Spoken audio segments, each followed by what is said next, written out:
I want to invite you to open your mind to this possibility.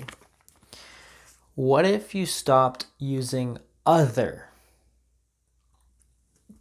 to process your energy and your emotions? When I use the word other, I deliberately said other and not others. Yes, there's other people, but then there's just everything other to you, external. But let's focus first on others, other individuals. Now, it can be quite obvious to explain directly why taking out your emotions on someone else can negatively impact your relationships and your own mind.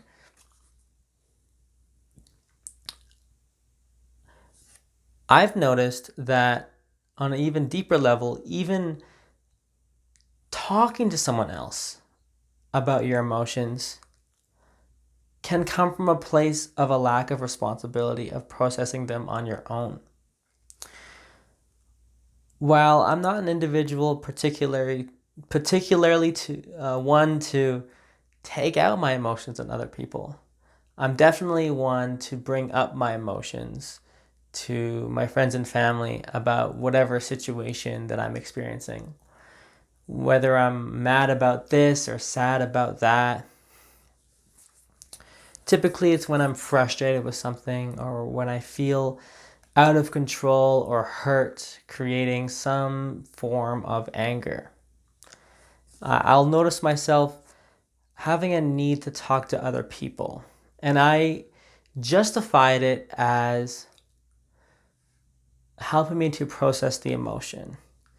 But when I really paid attention to the truth of the actuality of what was going on, it actually ended up escalating my emotion. It increased the amount of anger I had, and it actually didn't solve the whole process.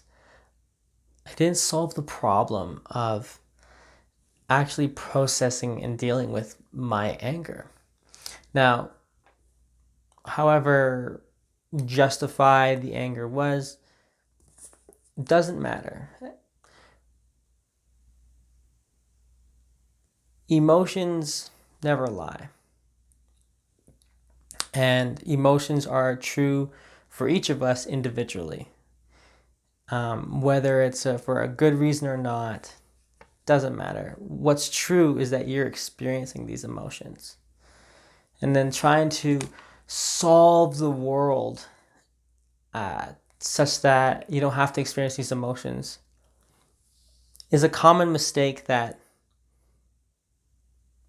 many people, including myself, will run into. Having to sort reality out and make it make sense without first tackling the core emotion that's happening. Usually people go problem solve first and then emotions later, rather than emotions first, then problem solve later. Because when we can actually get to a state of calm, that's when the rational thought actually starts to come online. And this is a physiological thing as well. When our emotions are running high, the activity is happening in the midbrain, especially like really high emotions with the amygdala, the alarm bell of our system, making us go into that fight or flight, freeze or fawn kind of state of consciousness. It will actually cut off firing to the prefrontal cortex, which is where rational thought lives. So if you're wrapped up in all this emotion, you actually cannot have proper sense making. You actually cannot think with your executive function. You're just thinking from an emotional place. What I've noticed in myself is I will often use other people to dump my emotion. It's like, yeah, I'm feeling this, and this is pissing me off, and this is pissing me off. And this is a pattern I've learned from the way I was brought up, or just from the way that either my friends or family will talk to me. And it sucks. Like, I remember in my life coaching training, there is this concept of catabolic and anabolic energy. And basically that means catabolic, meaning negative energy that brings you down, makes you depressed, sad, makes you closed off, closed-minded. And then there's anabolic energy. Think of it like anabolic steroids. It's building, it's open-mindedness, it's empowered. And I noticed I'll have phone calls with individuals and they'll just talk about all their catabolic energy. They'll bring all this catabolic negative energy into the phone call, like, and this was wrong, and this was wrong with reality, and this happened, and I felt like crap because of this, and I felt bad because of this, and it brought my energy down. And likewise, I've done the exact same thing where, like, I'll call someone that's close to me because they are a safe place to land. They're someone that I trust, where I can really feel that I will be held. They can actually hold the space for me in that phone call or in that conversation. And I would be like, and this made me mad, and this made me mad, and this, and this, and this, and can you believe what happened with this person? Like, oh my God, like, they're such a fool, XYZ, ABC. And what I noticed is that never actually solved the problem that I was dealing with. And the problem that I was dealing with was not whether, this person acted the correct way or this, I got my way in reality. The problem was my reaction to it. The problem was my interpretation of reality. And the problem also at the core was my emotional distress, how this hurt my ego, and how my ego was creating these negative emotions of upset and anger, and which are essentially just ego defense mechanisms. There was something I was attached to that I wasn't letting go of. Recently, I'll have a little calendar reminder on my calendar to contemplate my death.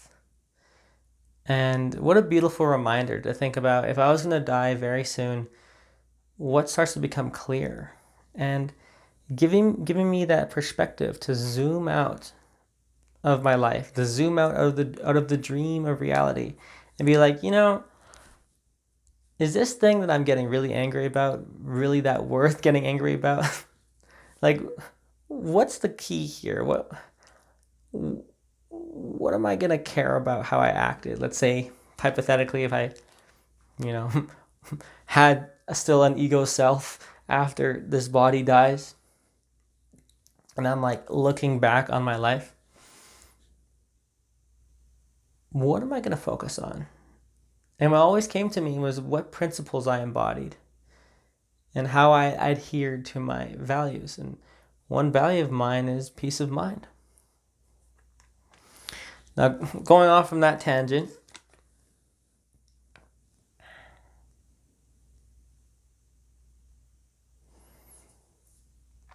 what I noticed is when I actually started to really take responsibility for processing my emotions on my own, this opened up an opportunity to really not only improve my relationships, but also it opens up an opportunity to really get to the core of my emotions and to actually process my emotions once and for all. I noticed that all this talking to other people about who did this and how they wronged me doing that and this and that, that was only creating more distress in my mind. That was only making the problem that I had bigger. And the mind is an amazing machine at making mountains out of molehills. A great example that comes to my mind is, have you ever lost your phone and like you thought you knew where it was, and next thing you know you're in a public place and like your heart's racing. I'm like, oh my God, did someone steal my phone? And like you're in a panic. And next thing you know, you realize you just put it in your jacket pocket that you usually don't put it in, or something like that. And you can notice just how much your mind just completely blew that situation up. And your mind's doing this all the time. And especially with emotions. And what I noticed is that when I actually started to take responsibility for my emotions and processing my emotions on my own, my mind opened up to doing strong determination sitting, meditation practice, which is just simply staring at a wall and watching the whole emotion come through you, as well as just watching your mind, and while sitting still like a statue.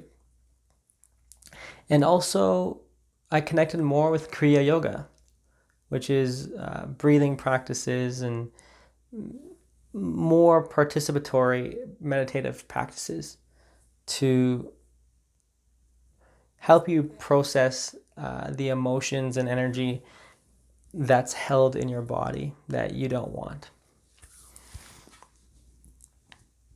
And of course, to help you feel deeper into the emotions that you do want. But I want to also take this point. So there's other people, right?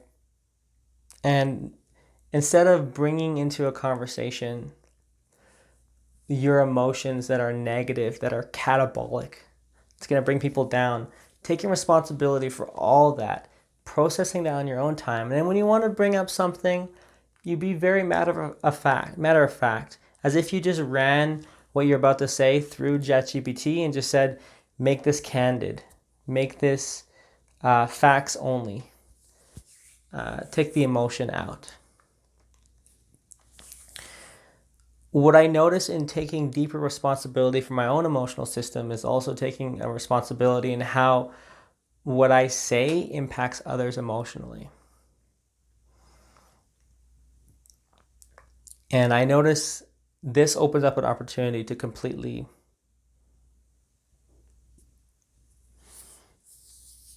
improve all my relationships and to really stop straining others in ways that are unnecessary. Because at the end of the day, the most efficient way to process your emotions is to face it on your own. Let me talk about this notion of offloading your emotions onto other, because this is an even deeper way that we distract ourselves, and a deeper way that we run away from the work of processing and facing our own emotions and really facing the truth.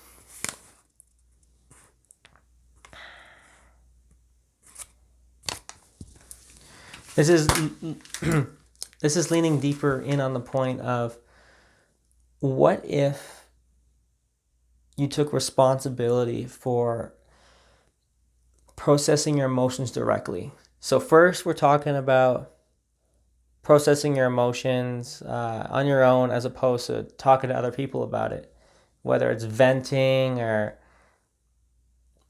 just gossip, and actually just sitting with your emotions. But then there's, instead of what I call dopamine fishing, instead of drinking, getting high, instead of masturbating, instead of watching pornography or watching YouTube videos or watching Netflix or TikTok or whatever your favorite distraction is, eating junk food, sugary foods. Instead of distracting yourself by some shape or means, especially of dopamine chasing behavior,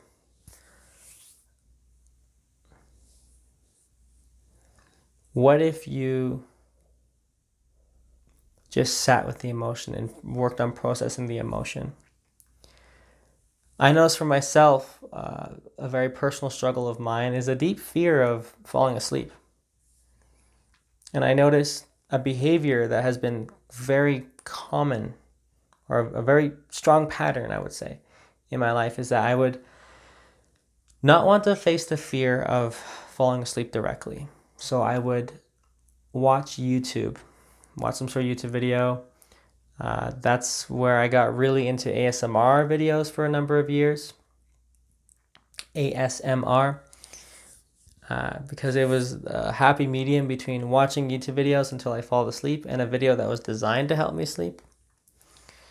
But as the years went on, I started to realize, like the most direct way to sleep is actually to try to sleep, focusing on relaxation techniques to actually relax my body.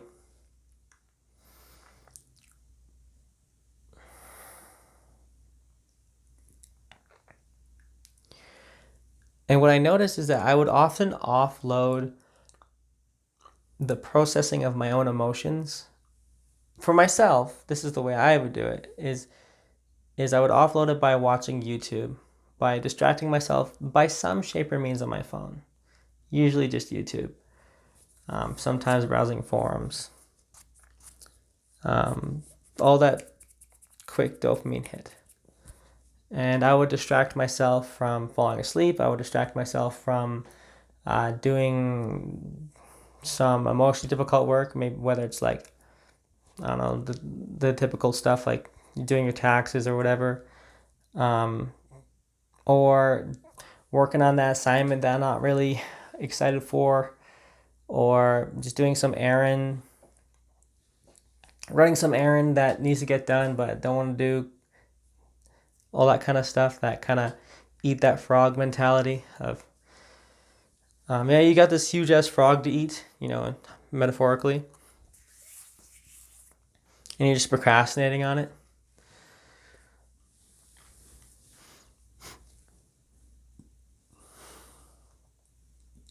Rather than accepting the drudgery of the task, whatever it is, or confronting the fear of falling asleep, or maybe it's confronting the worry I have. Maybe I have to have a difficult conversation with someone at work, or a difficult conversation with someone in a personal relationship in my life.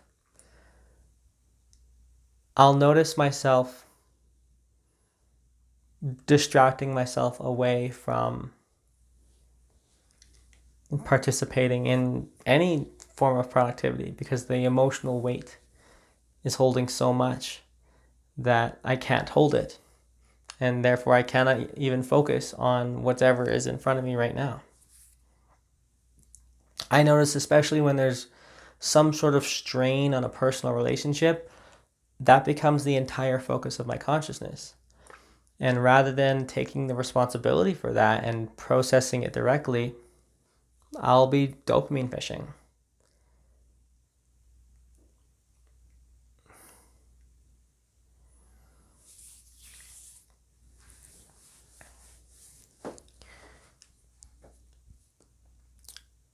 So I want you to notice in your life, where are you offloading emotional work to do?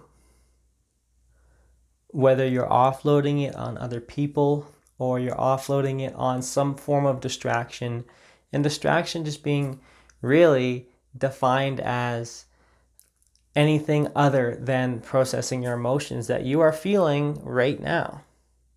Oftentimes we'll bottle the emotions up, or we'll tuck them away, we'll stuff them inside and not look at them.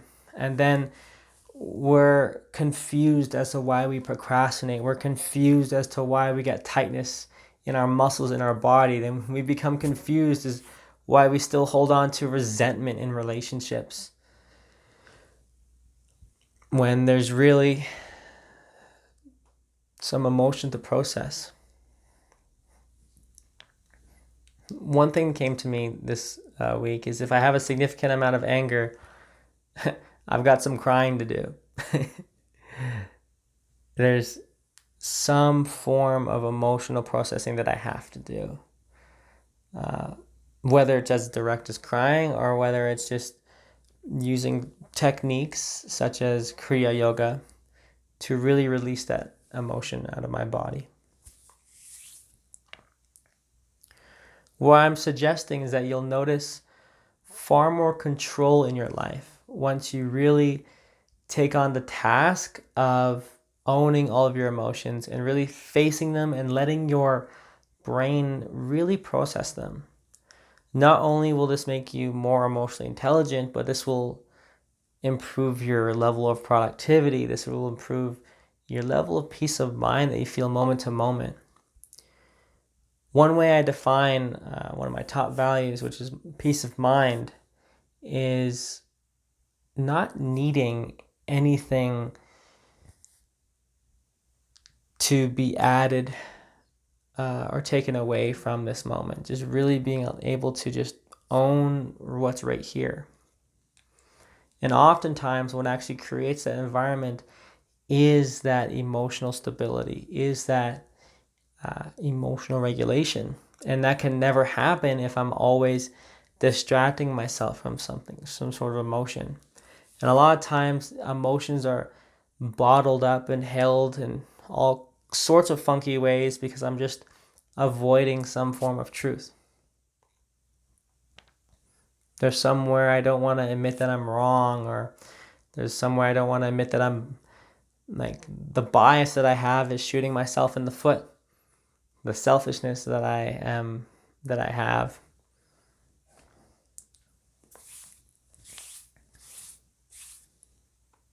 There's some sort of truth I'm not facing. There's some sort of illusion that I'm trying to uphold, and reality is just like throwing darts at it.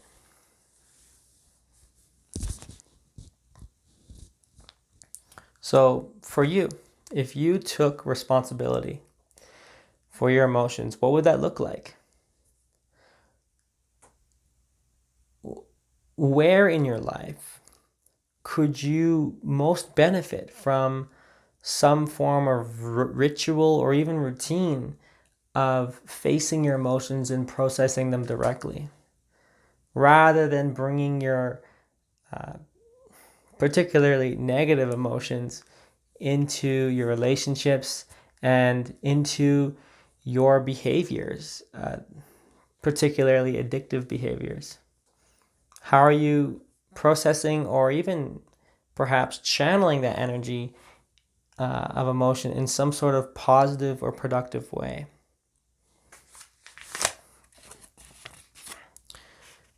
For me, this was a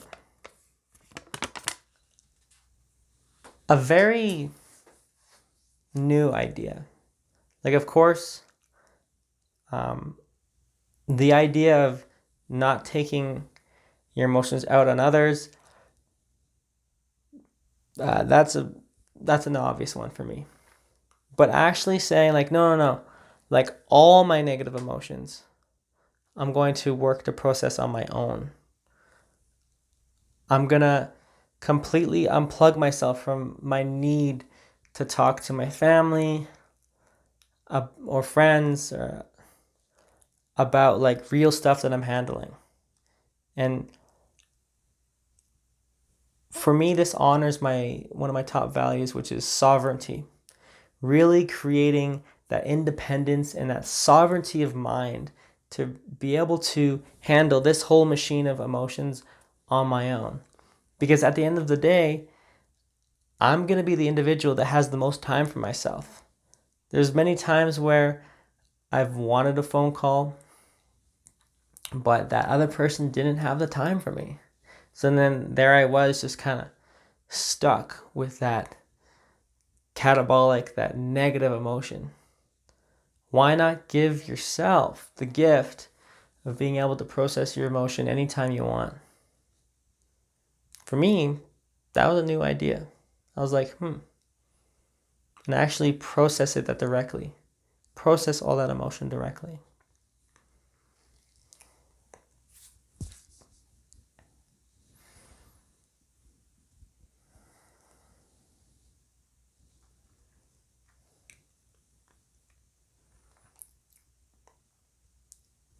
I guess I'll leave you with, what would your life look like if you develop that amount of emotional intelligence and that amount of independence where you didn't need others at all to help you balance or manage your emotions? What if you can be completely independent of others, other people, and then other things, such as vices? How powerful would that make you? How much would that level of emotional mastery aid you in your career and your life purpose? And how much would that help you in your overall happiness if you really took that responsibility and gave yourself back that much control?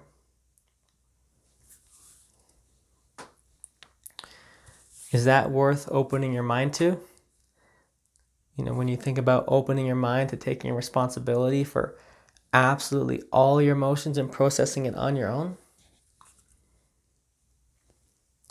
With that, thanks for watching.